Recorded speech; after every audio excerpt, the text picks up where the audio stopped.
Hello, hello, my friends, and welcome to the Wake Up with Giants radio show. I am Lady Luck, and I'm joined in studio by Nick the Gentle Giant, Ryan the Lion, and Jay Miletsky. And I believe we're going to have Rene Schultz joining us in a few moments. And today we are going to talk about how indie authors can sell more books. Now, this is going to be an amazing episode for all of you authors or budding authors out there. We're going to talk about different sales avenues that you can explore. We're going to talk about the misconceptions that indie authors sometimes have, and we're going to talk about all the math too. That's a little frightening to me, but we're going to talk about everything having to do with indie authors and indie publishing. Welcome.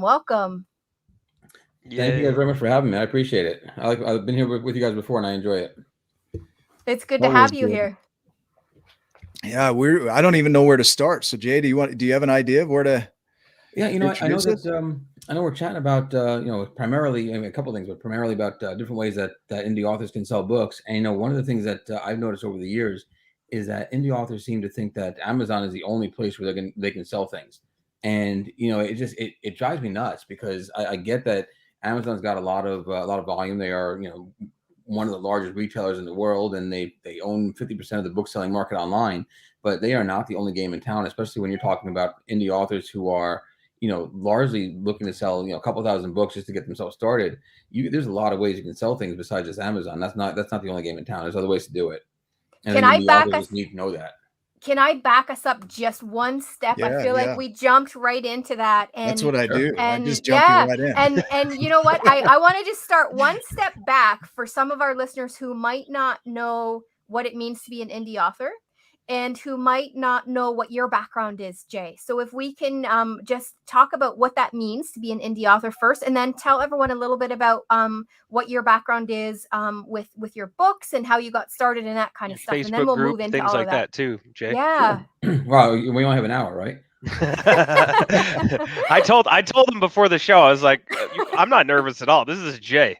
Like, I hop on his lives and Jay can just go until there's no more questions. Like, we don't need to talk. Yeah, you get me going. I'm gonna wax poetic until like 3 o'clock in the morning, man. Well, I want to give permission too, for some language in this. So Jay, speak like Jay, and just prepare yourselves if you're a listener, and that might be a problem. And we got Rene too. So Jay's going to take over for a minute and give us some background and stuff. And then Rene, as you have comments, pop in too. Hello, Rene. Perfect. So to answer your question about what it is being an indie author, obviously the terms indie author or self-published really kind of like you can intermix them, the same basic things. Basically, all that means, it just means that you are responsible for publishing your own book.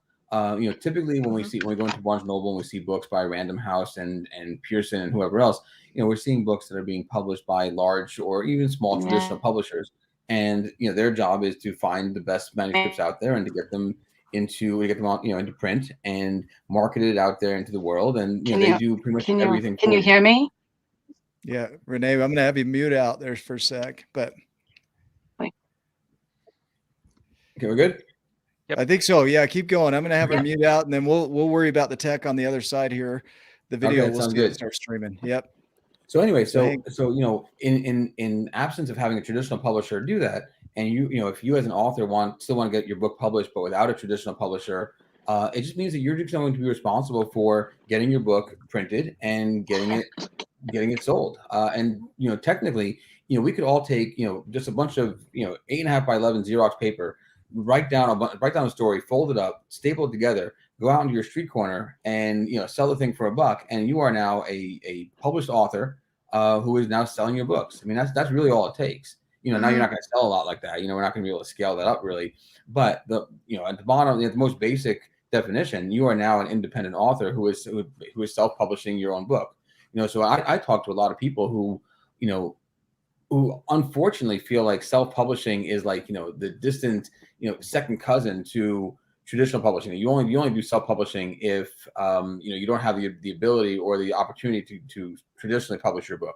And I've tried to beat the drum over the years that that's not the case. Self-publishing should be an option, should be a choice that you're making. When I decided to self-publish, I had my first book, my first children's book, Wiki the Block That Couldn't Roll. I had a contract in my hand from Scholastic, And I looked at this thing and I'm like, this is cool. There are a lot of people who would, kill for this opportunity right here. And I had the pen in my hand and I did the math in my head and I said, you know what, do I want to be the author or do I want to be the publisher? Because I'm going to make a lot more money being the publisher. And so, I thanked him for the opportunity, but I said, no, thanks. And I walked away from it. I chose to be a self-publisher. And I think that's, that's kind of the drum that I try to beat the most is that, there are a lot of opportunities to sell books and make a lot of money doing it if you do it the right way. And traditional publishing does not necessarily have to be the goal for everybody. You can write you can write a book and sell it and do just as well without them. Yeah. Yeah. So I've gone down that road a little bit with the looking for a traditional publisher, trying to get a literary agent. And man, a lot of times they'll just hit you back and just say, yeah, not interested. Not interested. Yeah. Oh, yeah. So, yeah. Yeah.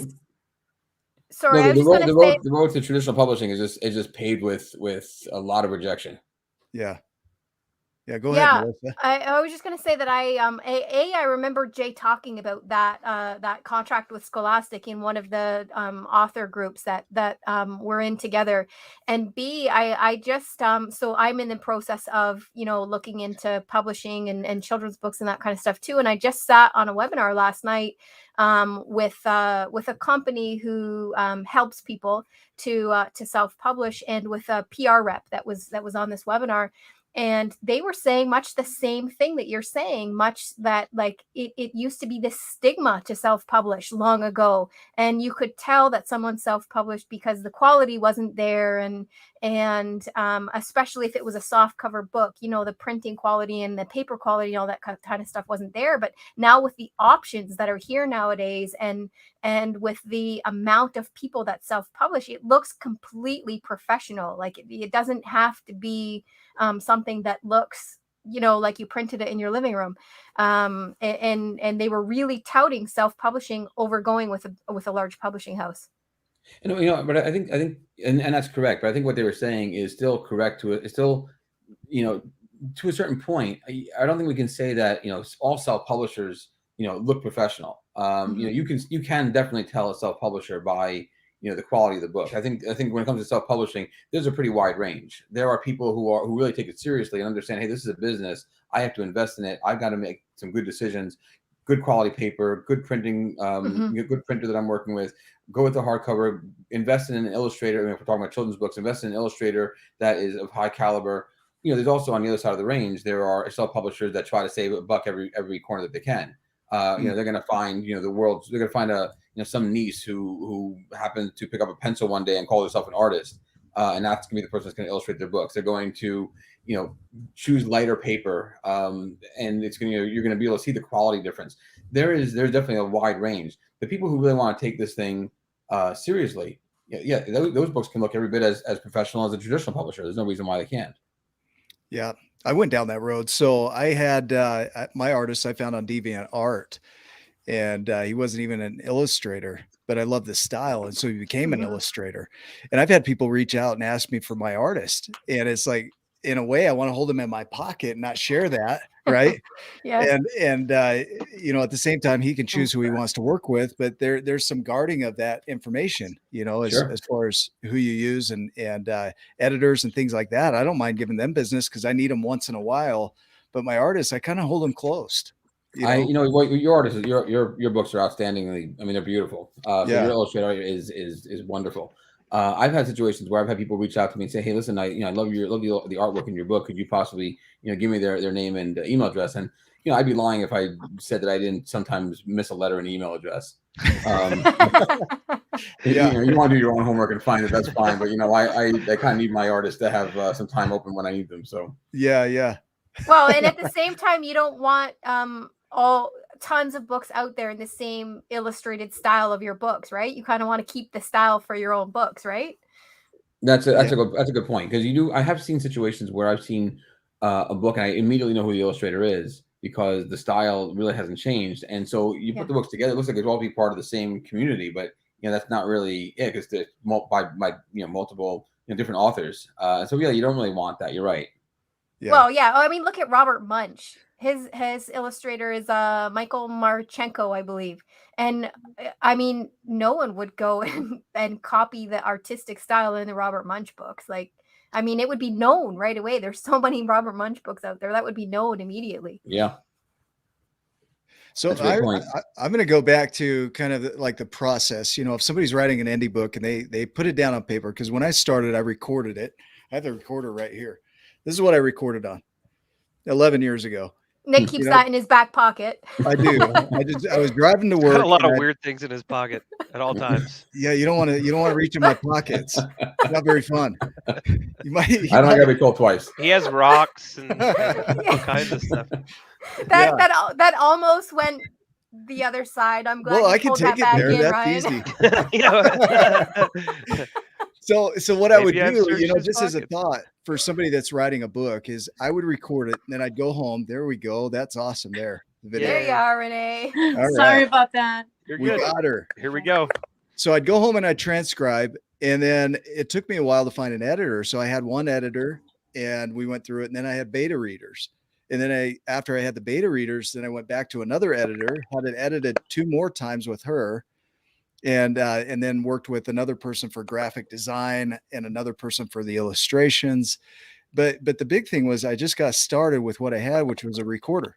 Mm-hmm. Do you have some suggestions around that, Jay? You know, just how do people get started? I mean, honestly, I do the same thing. I don't have a recorder, but I write everything on my phone, and and I'm not. Don't try this at home, but I do all my writing when I'm driving.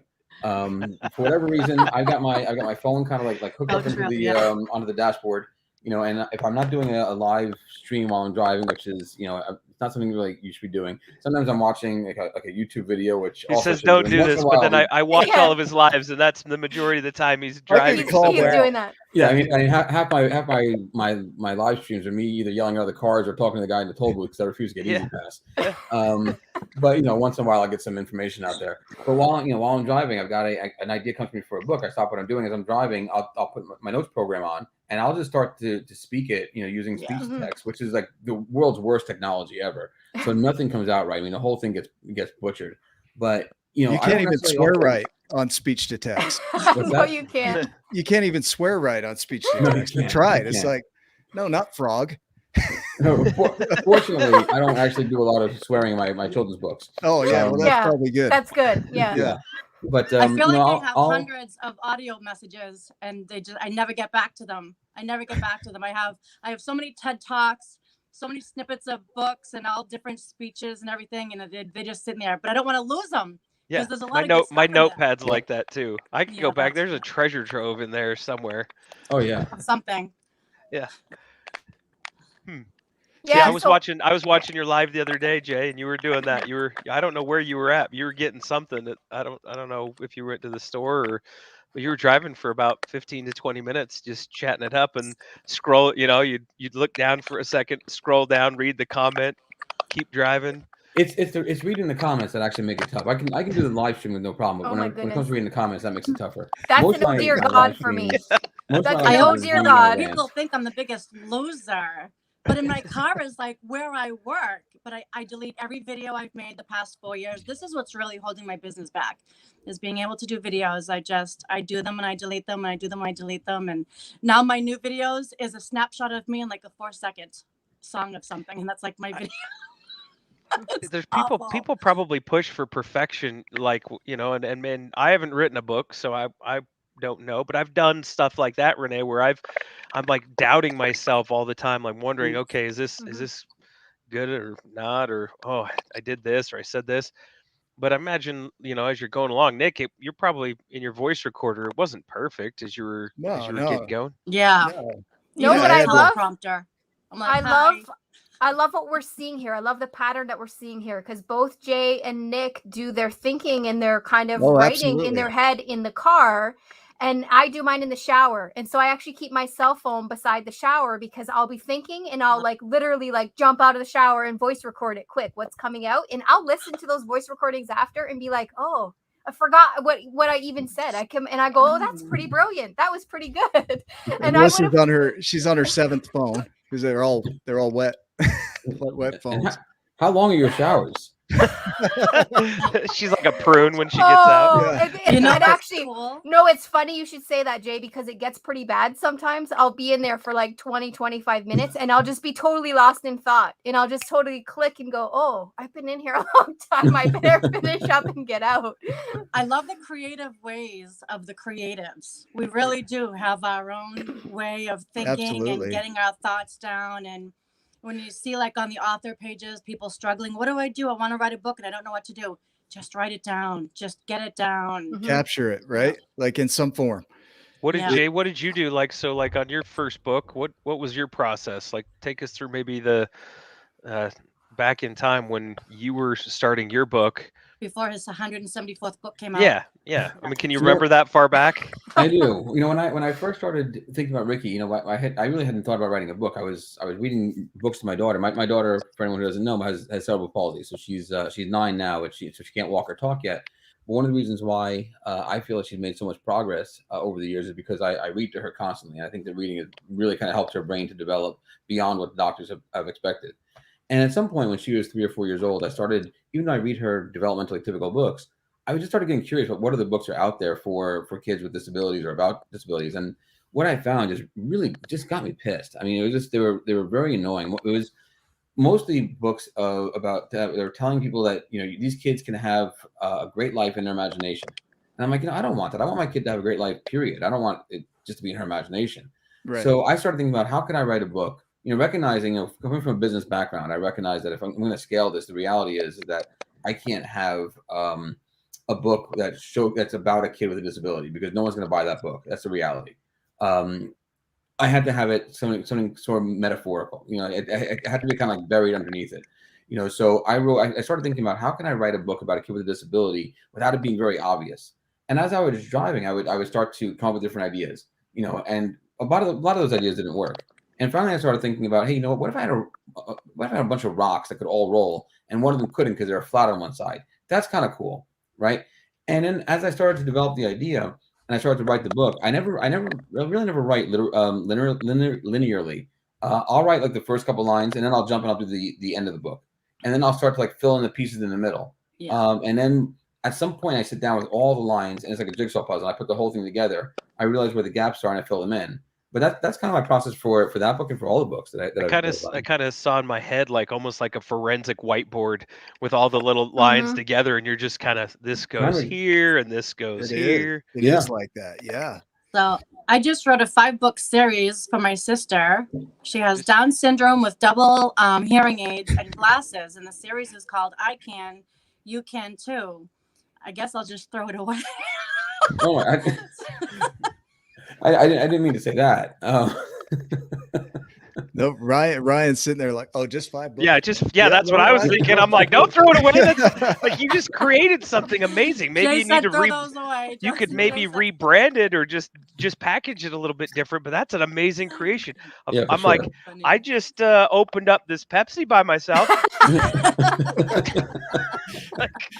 Well, I think the big thing. I feel pretty good about myself until you said that. You've got to capture the download when it comes, and it's almost like a download. It just flows out, and then you just capture it, and then you'll come back and put it together. Some people it does flow linearly.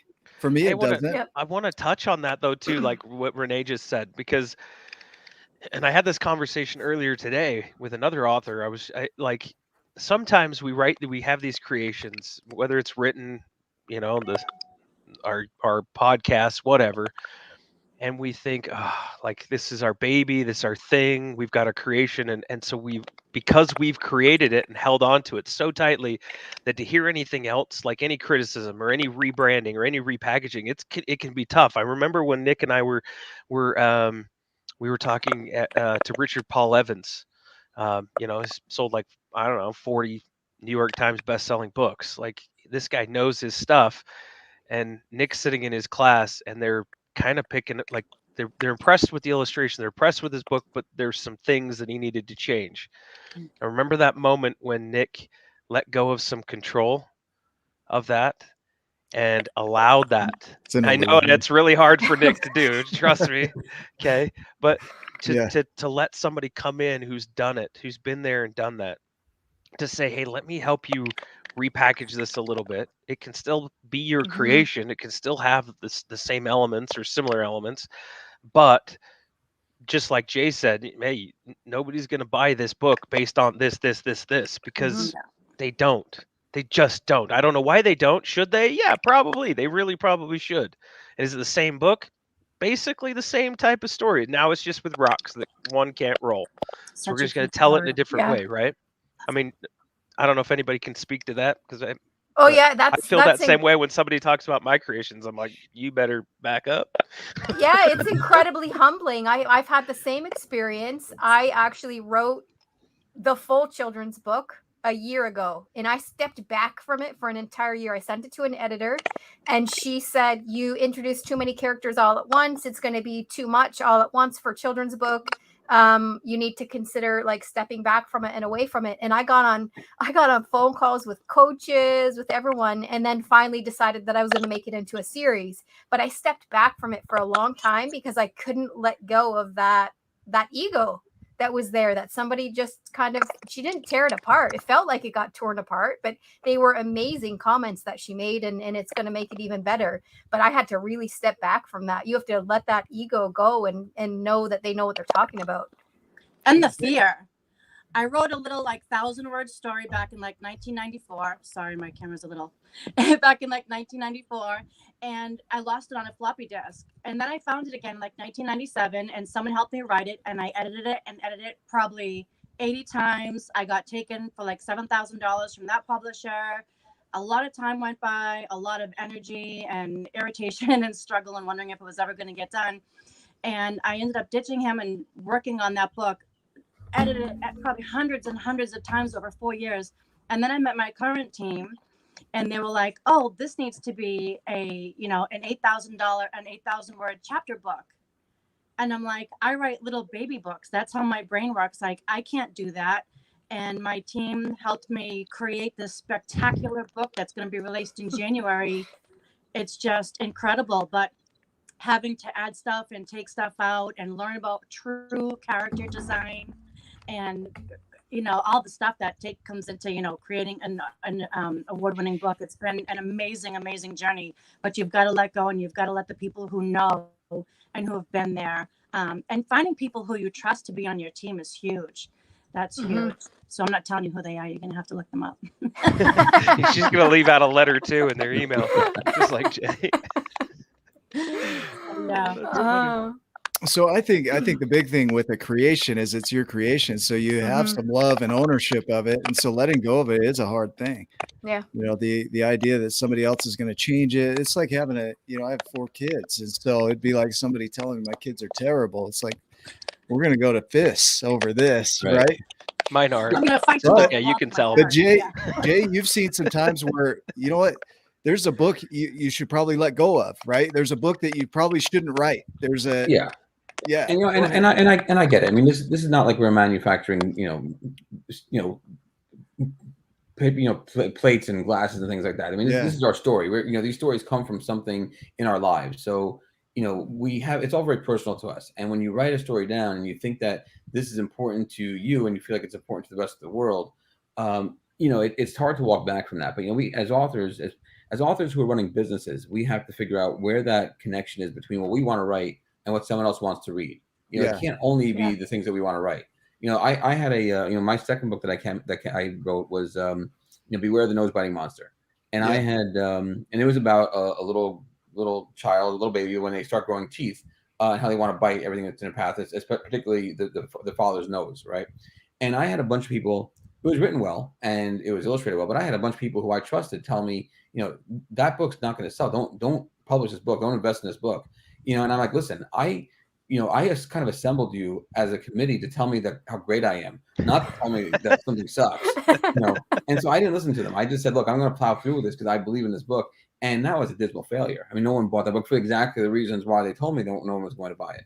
But it was just hard to step back from it. Like I tell people though, even Led Zeppelin had Coda. You're allowed to have a bad book. Not everything is going to be that you're going to put out is going to be wonderful. But sometimes you got to step back and say, I like this book. It means something to me. Is it going to mean something to the rest of the world? And is it really worth investing in? Because if it's not, then it's just a bad decision.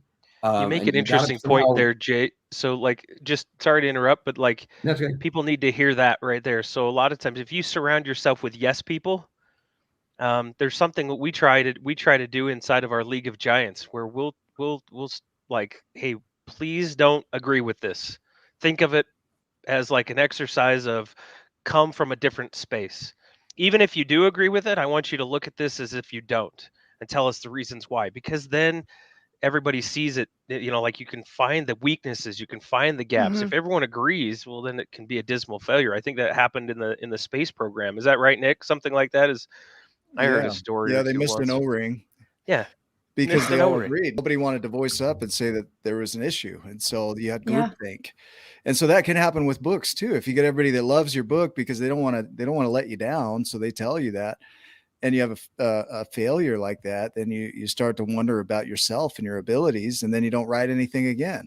So you use that as your experience. Yeah. It's funny you said that, because there's people seem to think that by telling someone that your book isn't ready for prime time, that you're not being you're being mean. It's not a kind thing to do, to tell someone that. The kind thing to do is tell someone, hey, this is wonderful, this is great. That's actually kind of a cruel thing to do. If someone's book is not really ready to hit the markets in a serious way, or it's not going to sell well, telling them that it's good is only going to make them invest money in something that's going to be a losing proposition. And that's actually more cruel than just saying, hey, listen, this book isn't really ready for the mass market. You need a lot of work. You need to do a lot of work on this, because that's a lot more kind. It's a lot braver. It's a harder thing to do. No one wants to put themselves in that position.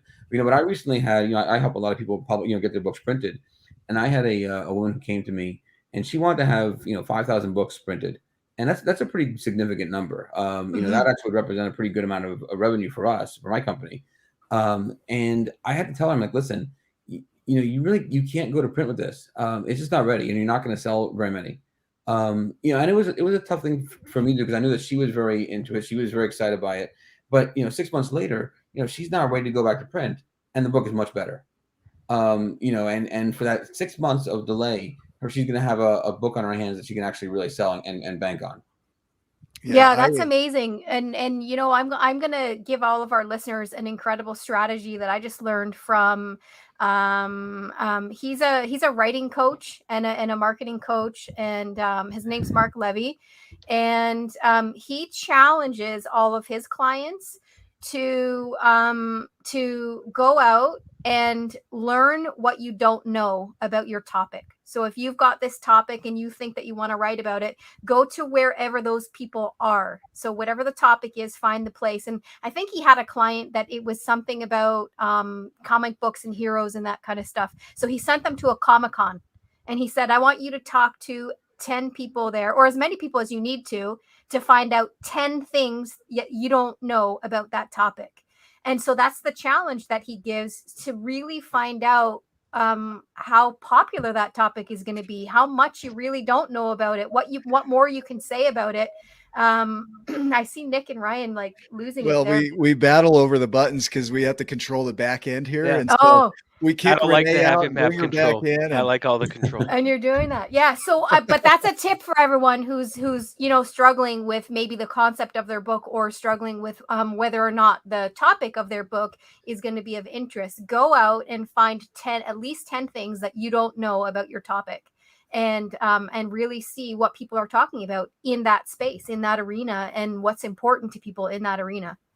If I can just jump in there, though, I think that's a great idea, and I love everything that you just said. The only thing that I would add to that is, I think a lot of people don't seem to really know how to do any real research, and people seem to think that just going on Facebook and just asking a general question is the way to do research and the way to collect data, and that's not. I think it's really important to find out what you don't know, and because that's where the gaps are, and that's where you potentially lose money. But if you go into some weird Facebook group, you just put a general question out there, especially in this industry, you're going to get back 50 to 100 answers of people who have absolutely no idea what they're talking about. Yeah. But somehow not having any success or even experience in this industry never seems to stop anyone from giving advice in it. So I think you're right. I think people should go out there and make an effort to do some research and find out what they don't know, but make sure you're asking the right people and that you're doing the right kind of research. Absolutely. The challenge too with that is that we look for confirmation of our truth. So if we think our book is great, then we look for confirmation of that. So if somebody shared something that would have been valuable, we wouldn't even see it anyway. Yeah. And so really, like you're saying, researchers try and prove their theories wrong. That's what they're trying to do, which the other way around is most people try and prove their theories right. And you got to poke holes in it. A lot of the stuff that we teach, we've had to go through and poke holes in it because, we've had tribe members come back to us and say, hey, you're wrong. And we've had to look at it. There's evidence that shows, hey, we are wrong. So, yeah, in the rightest way. And then we removed them from the tribe. We want groupthink. Oh my goodness. On that note, I'm going to Yeah. take us out to our commercial break. We're going to take 2 minutes here for the podcasting audience. We will meet you back here in 2 minutes. For everybody else on social media, we are still here for 2 minutes, and we'll just have some friendly banter back and forth before we get back on the podcast. Potty break. Rene, I'm going to unmute you. Let's check your mic. How are you doing? Hit the mute button. Let's see if that'll unmute. I can't do it from here. I can do it. Do you want me to unmute it? I got it. Do you? Well, now she's gone. I didn't remove her. She removed her. I hit the unmute button. Yeah. Yeah, she'll be back eventually. It's cool. For the second half of this, just, I don't know, Jay, do you want to, I think marketing is the biggest thing that people miss is the challenge that goes into building a platform, because you've worked hard to build a platform. So when you launch a book, you've got a network to send it to. So yeah, we can definitely chat about that, but I think we might also want to get back to the actual topic of how indie authors can sell our books. Like we use 6 different sales avenues. Okay, let's do that. Boom. Yeah, kind of do what we came here to do. Yeah, we got off on a tangent there, right? We just kind of followed that. Then I'm gonna mute out and listen, because I don't know. So this is where Jay's an expert. And Rene, you can pop in at any point in time too. You can unmute when you have something to say. I love it. So are we're about 10 seconds out for the break, or Yep. Oh, we just lost Rene again. Goodness me. All right, I'm going to count us back in. Welcome to the Wake Up with Giants radio show. I am Lady Luck, and I am joined in studio here with Nick the Gentle Giant, Ryan the Lion, Jay Miletsky, and Rene Schultz. And today we're talking about how indie authors can sell more books. And before the break, we got off on a little tangent there, talking all about indie authors and coming up with the topic of your book. But we're going to delve in now. I'm going to bring it right over to Jay to talk to us about selling more books and all of the sales avenues and all of those great things. Jay, off to you. Yeah, sure. So I know, earlier I had said, before we went off on our half-hour tangent, I had mentioned that, a lot of indie authors seem to think that Amazon is really their only avenue for selling books. And, I get, I'm constantly amazed by how many people really seem to think that. And I think that, when you are in a situation where you're looking at the universe and all you're seeing is Amazon, right? That's going to be overwhelming, because Amazon by itself is immense, but it's also very complicated. There are a lot of different platforms, and most people don't even recognize all the different platforms there are on Amazon. There's KDP, there's Seller Central, there's Vendor Central, there's Advantage, there's so many different platforms, so many different ways to use Amazon, and that alone gets confusing. But when you step back from that a little bit and you start to recognize there's other things you can do to sell your books, Amazon might still be, I don't know, what's the biggest freaking planet in our solar system? Saturn or Jupiter? Which one? It's Jupiter, right? So Amazon might still be Jupiter, right? It's the largest planet in the solar system, but there's other planets out there. There's other things out there to look at. It's not just only Amazon. You could be selling books at street fairs and expos, festivals, and I love that idea of doing it that way, because that's where your largest margin is going to be. If you're buying a book, let's say through from in bulk from China, and you're spending, let's say, $3 a book on it, and you can sell it at a discount at a street fair for $15, you're making $12 on that, and that's a lot of money. You're talking about 4 times your investment in a profit margin. That's great, right? People, you can sell. We're only in the middle of November so far. I've been to 2 street fairs and 1 convention. Literally 6 days, and we pulled in like just under $5,000 just from those 6 days. And I've still got 2 more street fairs to go this month. That's a lot of money there. For most people, that's going to come to $70,000-$80,000 a year in net revenue, and that's what most people need in order to make this kind of work You know, maybe you're not going to be, you know, the next Apple or the next Tesla, but you're going to make yourself a nice little living by doing that. So besides all that, there's school events. I mean, every time I go to a school event, I'm pulling in between $1,200 and $2,000. You know, there are, you know, local independent stores there, and I'm not even talking about local independent bookstores. Look for opportunities outside of that. You know, for example, I sometimes go into a coffee shop, and I'll notice that there's a shelf there somewhere where they're selling mugs or T-shirts, and it's just collecting a lot of dust. And I'll say to the owner, "Hey, listen, are you selling anything on this?" And typically the answer is no, they're not really. And my question is, if I gave you $50 a month, would you mind if I took that over and I want to put these books on there and I'll sell them? You know, I'll give you 10% on top, 10% of whatever they sell for, plus $50 a month. Now you're monetizing the space, right? And they go for it. I'm not gonna make a lot of money that way, but I'll make $200-300 over, you know, additional for every little coffee shop that I can do that in. And that's another way that you can start selling things. So there's a lot of different avenues you can sell your books that aren't just based on Amazon. You can sell them on your own site. You can, in most, you know, I know that in New York, and I believe in probably most states, you know, people think, you know, you have to get a license and, you know, you have to pay money in order to put up a kiosk or a table in some sort of inside of a you know, city park. You don't. I can actually go. I've gone into Washington Square Park and Central Park, and I've just put up a big thing selling my books because that's protected under the First Amendment. Now I can't go in and sell jewelry or, you know, wooden mallards that I carved, but I can sell books all day long. You know, and I've gone into Washington Square Park and I've walked out with a couple grand. You know, fortunately I haven't gotten mugged on my way back to the parking lot. But you know, I walk out with a good amount of cash because I go right to where, you know, in Washington Square Park, there's one area where there's a kids park, and you walk in one way, you can walk out the other way. So when the kids are walking in, they're not interested in me. When they're walking out and they run right into my display of books, well, they all want to go there. You know, they all want to see the books. And now the parents, obviously, they're going to buy something. So there's a lot of different ways you can sell books outside of just Amazon. It's only one way. There's other ways though. So it's really just getting out of the box, thinking out of the box. I mean, we do school visits. We went to an event that was a free event we spoke at, and we sold out of our books that we took down. Yeah. They didn't charge us anything, or they didn't pay us to speak, but man, people loved the topic and they came and bought everything that we had. So, I mean, things like that, just getting out of the box. And I get stuck in that idea of I've got to have online, I've got to have social media presence, I've got to have SEO, I've got to have this. And the amount of time that it takes to figure those systems out is just, it almost kills me. It kills me from activity that could produce, like what you're talking about. You know, I got an email about a month ago from a United Way chapter out in South Carolina.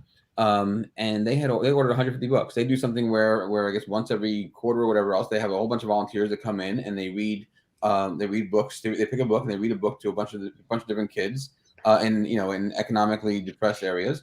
And they asked me, could I cut them a break on the price? I went, absolutely, of course I could, because these are economically disadvantaged children. Of course, I want them to hear my books, and I don't want the United Way to have to pay through the nose for it. But I made some money on it, and that's one chapter. One chapter is out of nowhere sold 150 books. So of course, my next email to them was, hey, listen, I'm happy to work with you on more books in the future. Can you possibly also introduce me to other chapters? Because of course they know other chapters, and that's.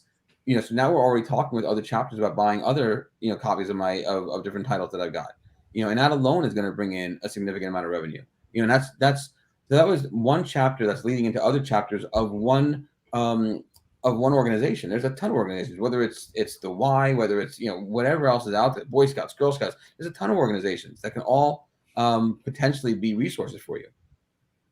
Like that. Absolutely. Lots of, and Ryan says referral networking or referral networking there. But that's what I was going to say, is just networking and getting to know people and having people refer your book. And I think, that to some extent that happens with the Giants and the Smalls, Nick, right? I mean, we're on social media, people start to refer, you give away so many books, and it word of mouth begins, right? We actually do an affiliate link. And so people can get a link of their own. They use that. They get paid a percentage of the sell. It helps us get into more homes. So that works out. We do that for our programs as well. So we have a way for people to make money and getting us bookings. So we love that. So it's not just selling books. For me, the book is kind of a big business card for the other programs that we sell. So the other things that we do. I'm in a totally different business in RV sales, but in RV sales, it's the same type of mentality. if I have a customer that comes through the door and they're not ready to buy a trailer right that minute, that's fine. They might be down the line, but with my mindset is I'm like, okay, who do they know? How can I get the most out of this opportunity? And that's really what I'm hearing in Jay's conversation is like, look, think outside of the box. You don't have to go just through Amazon because that's the sexy thing to do and that's what everyone else is doing. Like, and you'll make skinny margins if you do it that way. And it's going to take a while. And the print and KDP is not super stellar on their print quality. You could go out and think outside of the box and leverage every opportunity that comes across your table and go make things come across your table. Go into the bookstore, go into the the coffee shop, go in and start talking to friends, family, get the low-hanging fruit, but also ask them, who do they know? Could you share this with somebody else? Who do you think that might be able to benefit from this product? And just have that was that referral mindset that I was thinking of. But anyway, yeah. I think part of the issue though is that a lot of people go into writing books because they love to write and they have an idea for a story, and they don't realize that the writing part is going to be 10 maybe 20% of what you're doing. The rest of it's going to be sales, sales and marketing and figuring out how to grow your business. I still talk with kids that they're in college, and you get the standard complaint of, hey, I'm an econ major, why do I have to take classes in Spanish and music and this and that when I'm just interested in my major? And my response to them is, what, I felt the same way when I was in college, and now you're decades later, I'm out of college, and I recognize that in any career that you're in, probably the part that you love the most is going to be maybe 20% of your day, and the rest of it is going to be crap that you just don't really want to do, but it's kind of necessary. So that's when I think about college, that's the way they actually get you ready for the real world. Is the stuff that you want to do is going to be maybe 20% of your schedule. The rest of it's going to be stuff that you just kind of have to do. Sales, if you want to make money with sales, if you want to make money with books, then you're going to have to become good or comfortable with sales and figure out ways to get your book sold. Yeah, Jay, let me, before we move further, let me list your website. Do you have that handy that I can put that up real quick? Sure. So I would say go to IA. I mean, I have a couple of different companies, but the one you're probably thinking about the most is the IAPC, which is the Independent Authors Publishing Collective. And that's iapcbooks.com. And with that company, we help facilitate the printing of books in China and shipping them back to the US. We do the warehousing and distribution and all that kind of fun stuff. Perfect. Okay, so now going back to that topic of learning to be a salesperson around your book, this is huge because when I met with Richard Paul Evans, this guy has 40 million books sold, 40 New York Times bestsellers. Every time he releases a book, it becomes a bestseller because of his platform. So the thing that he taught us in his courses was that you've got to build a platform. So Ryan and I, we were looking at, okay, we're going to market this. We're going to make all kinds of money. We're going to be rich, right? That was our kind of thinking. It's going to be easy. We wrote the book, opened the sign, put it on the door, and people are just going to barge it down. But that's not how it works. You got to go build out and give value back to the world. And so we slowed down and started building value for people, building a community, building a tribe, creating all these things for others that allowed the book to sell, but kind of establish a platform. So now if we release another book, we have a platform to release to.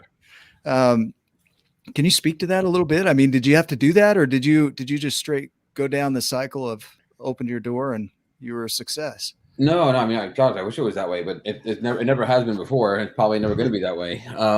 When I first got started, I went on to Facebook, and I joined a bunch of different children's book author groups, and I fortunately have had a background in marketing, and I've also had a background in publishing. A lot of people don't know this, but before I wrote children's books, I used to write very boring books for adults on brand building and advertising and how to run a busus. So sounds terrible. Yeah, they were boring to write, and I guarantee they're more boring to read. I don't think anyone ever enjoyed reading my books.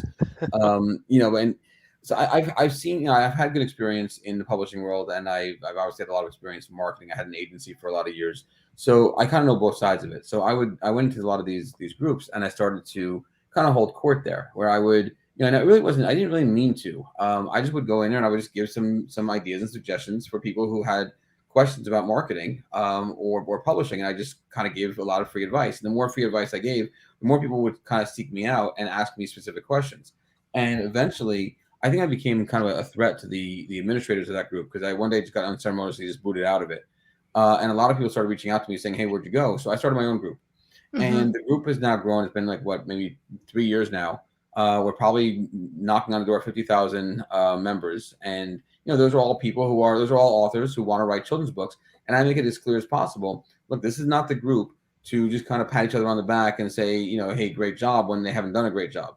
This is the group that we're going to learn how to run a business from and how to profit from publishing. We're not here for the hobbyists. We're here for people who really want to learn the business part of it. And I rarely ever go on and just talk about the IAPC and what we can do and how we can help you. Once in a while, I'll let everyone know if we have a new service that we're doing, and I'll promote it a bit. But for the most part, I've grown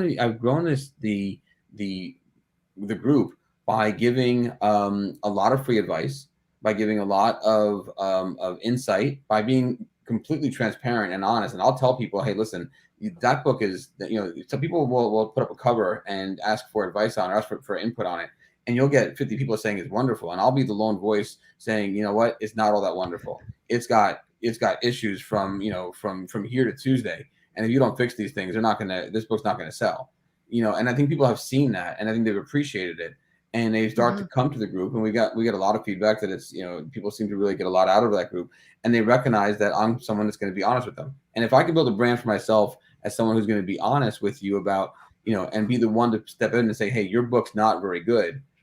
Don't waste your money on it until you fix X, Y, and Z.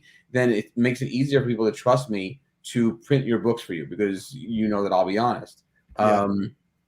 That's how we met. It's also been a good platform for me to sell my own books as well. Yeah. So my graphic designer came out of your group.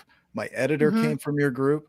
I actually had an editor. So many tribe members. Yeah. I had a editor from the group. My first editor, and this is where people have to be careful, is some of these people are out there. They kind of want to bind to your book or bond to your book permanently, and then they don't do the work that they promise. And so you really want to be conscious of that. And your group is phenomenal. And there are people that see that and will take advantage of that. And so I had a lady in there that was an editor, and she had me sign an agreement that said she would do certain things. And then it ended up being a little different from that. But from that, I recognized I don't want that. I stayed in your group, found another editor that was phenomenal. Tamara Ritter's house. Yep. If anybody needs an editor, Tamara Ritter's house is phenomenal. I'll throw her name out there.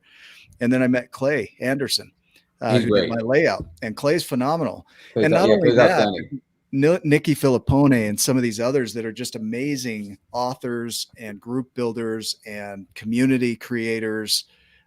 Your group is one of those places. If you're a children's book author and you don't know where to start, then you need to be a part of this group, or just the support network that's there, because you can go in there, like, everybody gives back. Like, it's not just a take type of atmosphere. I'm not even an author yet, but I go in and I'll support and talk to people and help them where I can, because I've been through the process side by side with Nick. Even though I'm not the author, I've gone through a lot of that process, so I can at least help people to a point, and then refer out to, people in your group, to you, right back to you.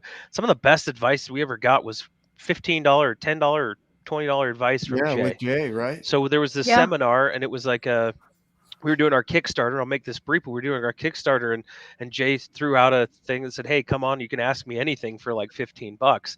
So Nick and I sat through the whole thing, listened to all the nuggets, and then said, hey, we're 5 days out. We're like $5,000-$6,000 short of our Kickstarter.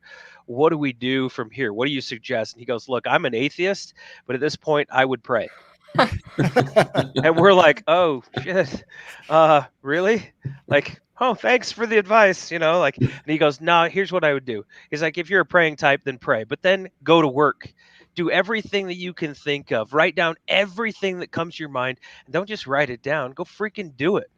Just do it. Exhaust everything that you could do. And Nick portrays it as an albatross, this big, huge bird with these big floppy wings, and it's trying to get off the ground. It's flapping and flopping and hitting its face and bouncing all over the place. But then it does everything it can, and then it takes off. And guess what? We busted the crap out of our Kickstarter goal. We did That's like awesome. $12,000. I think Yeah. our Kickstarter was $9,000. Yeah. Something along those lines. Did you right? know the albatross flies at 90 miles an hour? Just a random fact. But He did a lot of Just- looking up because just we out were of nowhere. a lot like Yeah. that. No, but but our Kickstarter took off at a flat line, and then Jay's Mhm. advice came in, and we followed that, and we launched, and that's the value of truth and experience. Jay speaks openly what he's experienced, because he knows he's in it. He's out there creating his own books, he's marketing them and building them. So IAPC is just, it's one more avenue for you to get your books out there, but to serve your community. Like, I see it as a way that you serve people. Yeah, you know, not just that though. I concur what Ryan says, that like the authors in your group, your tribe, are incredibly supportive and incredible people. I've worked with lots of your authors through Storytime Yoga. I did 100 episodes of Storytime Yoga, and I've showcased authors from your group, and they're just absolutely incredible people, incredible connections to have. So I mean, that makes a difference who's in your group too. Well, we have, we've obviously our group has gotten so large that it's hard to maintain it and hard to police it. But I regularly will kick out 20 or 30 people a day when I see them kind of violating rules. For me, it's a one-strike policy. I put the rules up. It's very clear whether what the rules are. If you violate them, then I have no interest in having you in the group or even talking to you about it. But I'll get people who will send me a DM, and they'll say, "Hey, listen, I want to promote this new book that I just wrote. Is that okay?" And I'll write back, "Hey, listen, I appreciate you asked me. That's cool. But no, you can't, because," and they'll say, "Well, I've seen other people who promoted books." Yes, you're correct. Those people have been here for months or years contributing to the group first, right? They've been part of conversations. They've been giving advice. It's totally okay for you to window shop. You can just sit around and browse all you want and read as much content as you'd like. But if you're not going, but then don't expect that the first thing you're going to be saying is buy my book. That's not going to happen in our group. And if it is, I'll kick you out. You have to participate. You have to give some advice or some, be part of the community and make that your number one thing, and make promoting yourself the second on that list. It's not. It can't just be.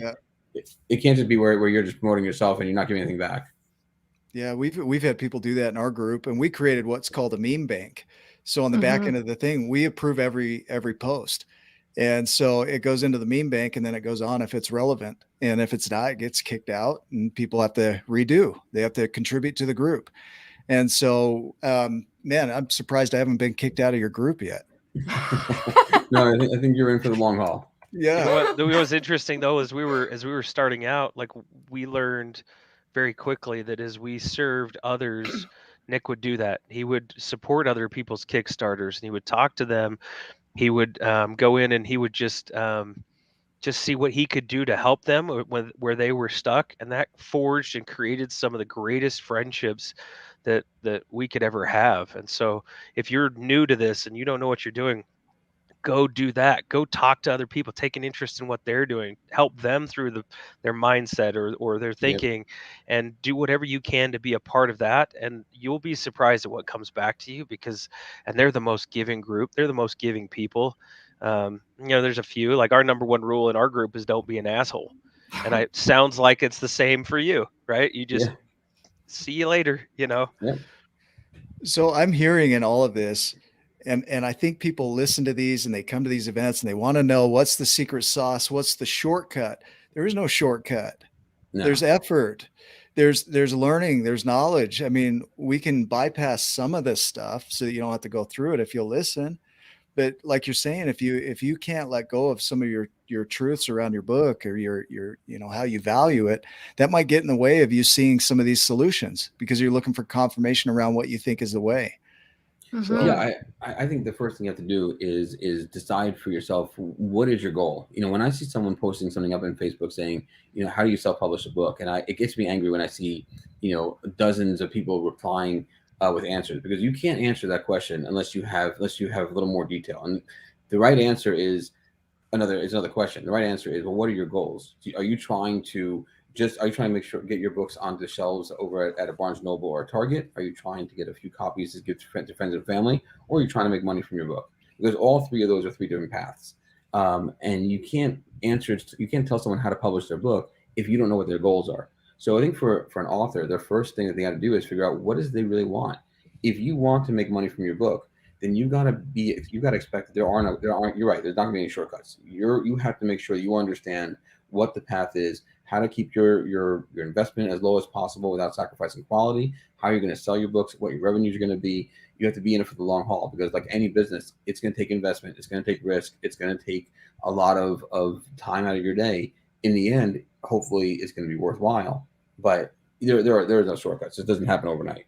I think of climbing Everest. You wouldn't just go run up Everest and go to the top and just think you're going to make it. There are a lot of people that have been up there and they share advice and wisdom about going up Everest. You gotta acclimate, you gotta get oxygen, and you gotta have this type of gear, because otherwise you're going to lose fingers and maybe more your life. And so it's kind of like that with books. There's a path that has to be followed, and you got to be willing to do the work. And yeah, go ahead, Melissa. I was just going to interrupt because I want to be mindful of time for our podcast listeners, and we haven't talked about. We were going to talk about the math behind publishing and what authors need to be aware of. So we only have a little less than 5 minutes here for our podcast audience, and I'm wondering if you can just touch on that quick before we have to go there. Yeah, sure. So there is, I know people get into writing because they like words, but the fact is that, when you're running a business, you got to understand the math and the numbers behind those words. So you have to understand, how much your book going to sell for. If you're in the U.S., a hardcover children's book is going to sell for about $17.95. Maybe that's going up to $18.95 now with inflation. A softcover book is going to sell for maybe $11, $12 at the most. So that there's a maximum amount of money that people are willing to pay for these books. That's what the market will bear. So if you're going to make a profit, you've got to keep your costs down as low as possible. So you need to understand, what are those costs? How much are you going to be spending on printing? How much are you going to be spending on shipping them back to you? What about warehousing? If you don't want to have a warehouse, fine, you can keep the books in your home, as long as you know that you can't keep them in a basement or an attic, because certain types of climate are going to be bad for books.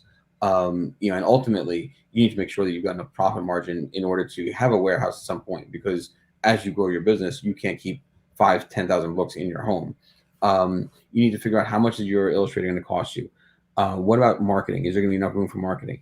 If you're going to be selling through retailers, you got to sell wholesale, basically. So if your book is $18, a cover price, you're going to sell to a store for $9. So now that $9, that's the most you can make. If your books are printed for free, the most you're making is $9. They're not going to be printed for free. So how are you going to keep that cost down? What's the difference there? How much room are you going to have there for marketing? How much can you spend on marketing? All these things need to be understood beforehand. And most importantly, you have to recognize that whatever it is you're going to go to print with now, you can't wait until you sold your last book before you go to print again. So if I print 2,000 books, right? If I sell 2,000 books, well, printing and shipping takes about 3 months. If I wait until that last book is sold before I go back to print again, I've got a 3-month gap where I don't have anything to sell, right? I've got to go back to print before I'm halfway through selling my books, which means, and sometimes I'm not going to have all that money, that cash back yet, which means that I have to have the funds up front. That's why these Kickstarters are so important. That's why it's so important to make sure you understand your numbers first, so you know how much money you have to have before you get involved in this to begin with. This industry can be a money pit if you're not careful. We almost had that gap where we almost ran out of books, and 3,000 of them were being delivered to my doorstep tomorrow. We were seriously down to, I probably have 6 in a stack sitting right here. Oh, Nick wow. maybe has the same, and we're like, oh boy.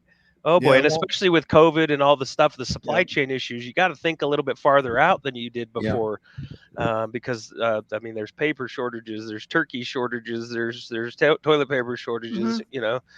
What's next? I don't know. Yeah, you're right. Yeah, I'm going to ask you for your last thoughts there, Jay. We've got about a minute and a half left here. What are your last, words of wisdom for our podcast listeners?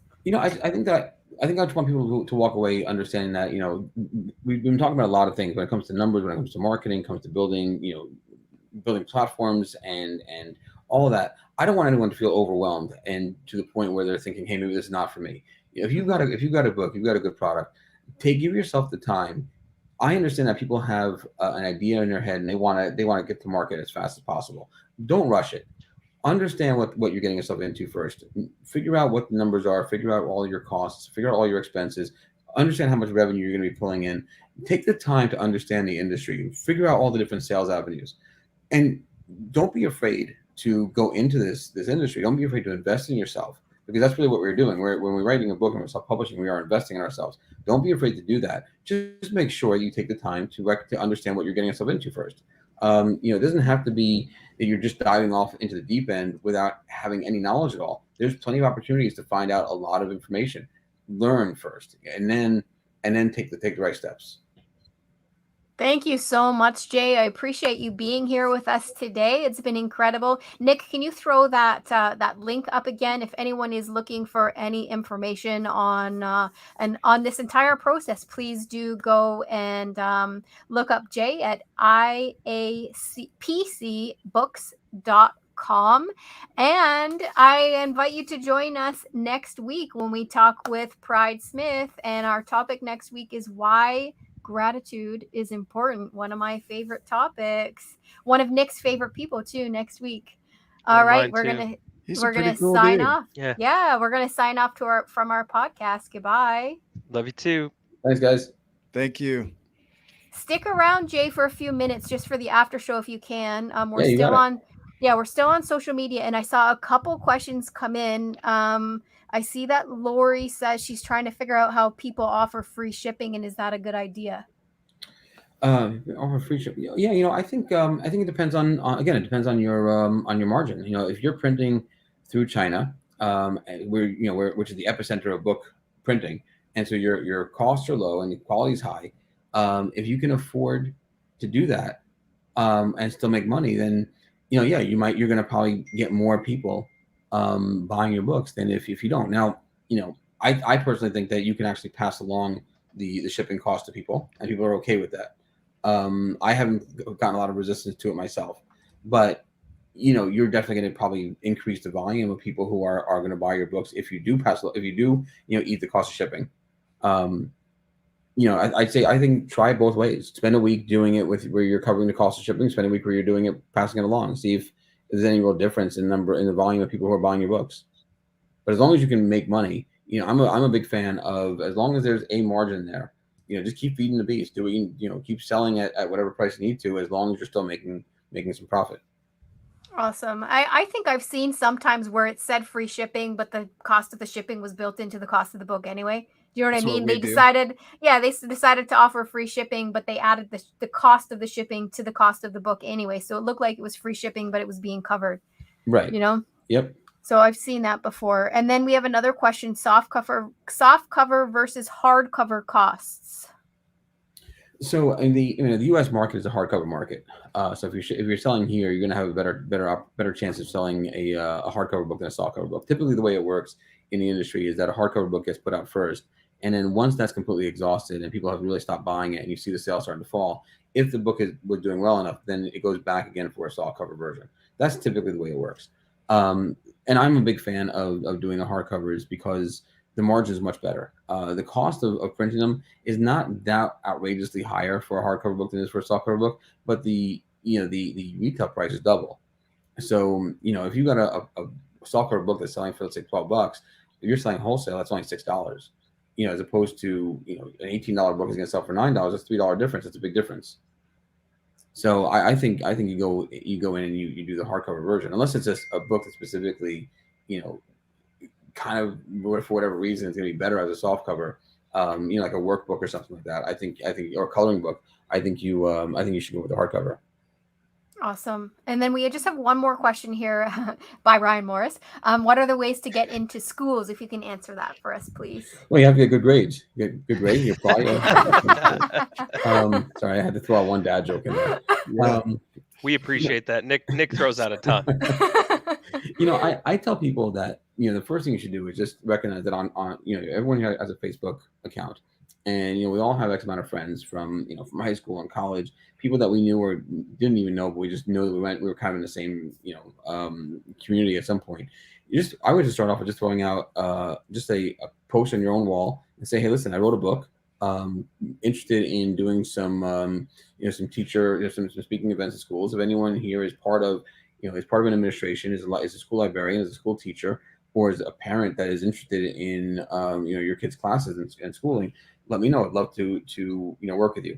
I guarantee you're going to get a couple people reaching out to you and saying, hey, listen, I'm a teacher, or I know a teacher. If you do a street fair, right, recognize that you're not just selling your books. Books are fine to sell there, but make sure you have a lot of signage that lets people know, hey, listen, I'm available for author events.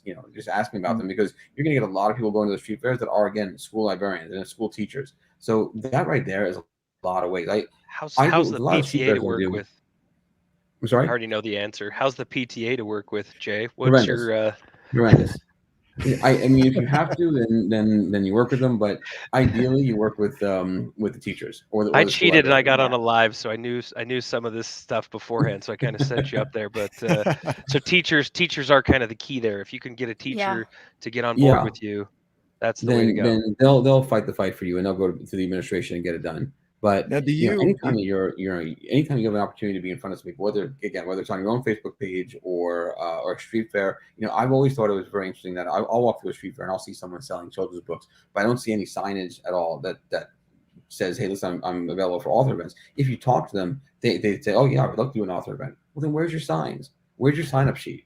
Why aren't you taking the names of all the teachers? Because I guarantee you that you've got a ton of teachers from every local school within, every school within a district of 20 miles from here who's here might be interested in potentially having you at their school. That's a great place to start, and then from there it could blossom. You go into one school and they're happy with you. You talk to the administration and talk to the teachers there, and hey, listen, if you know other schools that are interested, and they'll pass your name along. But one thing I tell people, and I've noticed that this made a big difference for me. When I first started, I had a couple of good nibbles in terms of getting some schools. But what I was doing was I was promoting the book. I would have like sell sheets that I would send to schools, and they would have like the book taking up 3/4 of the page, and my pictures down towards the bottom, where you really couldn't see it. It's a little bit of a blurb about me. And I got some people coming back and asking me for information. But that really started to explode out more when I changed it up so that almost half the page is my picture, and my books are much smaller. And why is that? Because when you're up there in the Cafe Gymatorium and you're speaking to 600-700 kids, right, you're really going to be reading your book for 5, maybe 10 minutes, right? 500-word picture book doesn't take very long to read. You still have to fill 40 minutes of talking to these kids and entertaining them, right? Telling them the themes and the lesson of the book, getting them getting them involved in your conversation, getting them excited, not losing their attention. So you're selling you're the entertainer. And the way I kind of frame it is, what do you think is better? What do you think a school would rather have? A great presenter presenting a bad book, or a great book being presented by a terrible presenter? A great presenter can make a bad book seem awesome. So the schools are hiring you; they're not hiring the book. And I think I think people have to promote themselves as they are the ones that are going out and being doing this presentation, not just, hey, this is a great book. That's pea soup right there, man. No more pea soup. That's from the book. Do you do organizational and corporate events? I haven't. I would if someone ever asked me, but not a lot of companies really want to, hear Ricky the Rock that couldn't roll. I could probably come up with a way that would apply to corporations, but I never really put much thought into it, to be honest with you. Yeah. I'm just wondering, where the attention spans have been shrinking, that might be a good way to go. They're saying now that humans have the same attention span as a goldfish, about 8 seconds, 13 seconds on the high end. And so, with books and short stories, there's value in that because they don't take a lot of time to read, but there's a message in there that's important. If, for us, we created our 12 journeys around it as a thought to take into organizations and to schools, because it's valuable. It's a short read for the book, but then the messages that come out of it are valuable. I would think, Jay, for you on that, Ricky the Rock that couldn't roll could be a really good corporate training in a way, Yeah, so you're not wrong. Maybe somebody could just think in that direction, is don't discount your book because it's a kid's book. Like, I love that idea. I think you're absolutely right. I think if you can find ways, I was actually surprised. Someone told me that that their kid is in graduate school, and their graduate school class was using was using Ricky the Rock that couldn't roll to talk about diversity. Wow. And I thought that was pretty cool. And it never really occurred to me to even, approach that level of education in terms of having any interest in my book. But no, you're absolutely right. I think there could be some, people should start thinking about for their own books, could corporations, be a resource for me, and not just for kids. Because a lot, most of these books all have lessons and morals attached to them that are probably, that apply to adults just as much as they do to kids. Yeah, I love it. Awesome. All right. Do we I feel feel- complete? I feel so complete, like I'm Yeah. overflowing. We'd love to have you back though, Jay, if you're open to coming back. Anytime. Thank you so much. I'm always around. I love you guys. So anytime you want me on, just let me know, and I'm happy to be there. You're That's the best, awesome. brother. Thank you, Jay. Thank you. Thank you guys. All right. Okay, guys, have a See great ya. evening. See ya. We'll see Good ya. night. Good night.